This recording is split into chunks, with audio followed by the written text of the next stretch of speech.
members, I want to persuade you. We have a robust program. We have, I think, close to 8 or 9 different programs targeting our young people. And how we can meaningfully engage them in employment and other interventions that benefit the young people of our nation. I will say this. We spend close to 650 billion shillings every year in education, making sure that our young people go through primary school, ECD, primary school, junior school, secondary school, TVETs, and universities. We must equally have clarity in how these 650 billion shillings we spend every year, at the end of the day, how do we recover that money? By making sure that our young people become a resource for the development of our nation instead of being a problem to our nation. We must do that. And there are 6, 7 interventions that have gone through Parliament. Housing is one of them. Export of labor is another one. Digital jobs, and every member of Parliament here, especially of the National Assembly, you have resources to do ICT hubs. I remember discussing with Sirma there, chairman of NGCDF. I remember discussing with Kiarie, the chairman of ICT. And if there are any issues that concern, sometimes maybe we have a problem with resources, Mbadi is here. He knows that if there are resources that needs to be made available, is for us to provide interventions for young people to get an opportunity to work. You know very well that we can create hundreds of thousands of jobs in the digital space. You are aware of what we are doing in Nyota.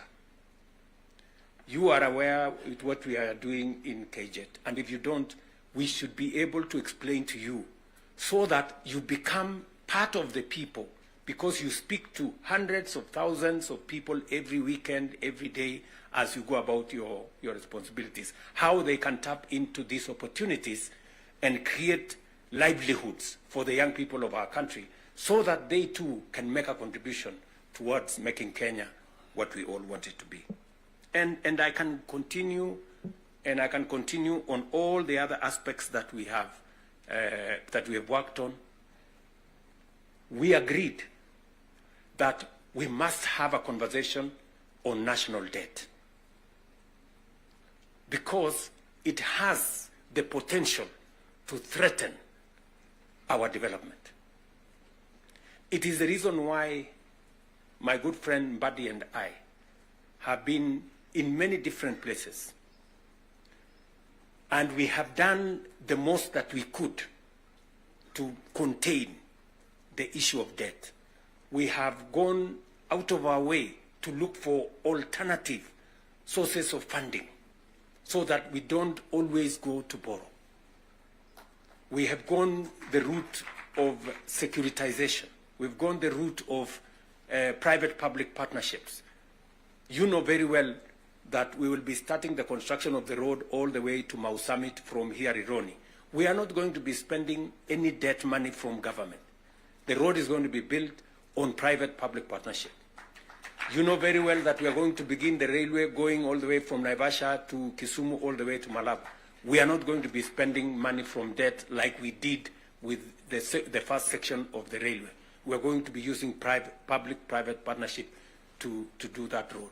And many others that we have, we are thinking outside the box so that we can craft alternative mechanisms of delivering on public infrastructure or public goods without necessarily endangering the country with national debt. So we are working at it. It is part of the recommendation of the 10-point agenda that we must deal with. and we are seized with that matter. We will be giving, Mbadi and company will be giving a report to Zani's committee on what practical steps are we making to respond to the issues in the 10-point agenda. What are we doing about the young people? We will be able to tell Zani and the PG, and the PG should be there to monitor what we are doing, so that we not only do it for us, but we also do it for the people that we represent.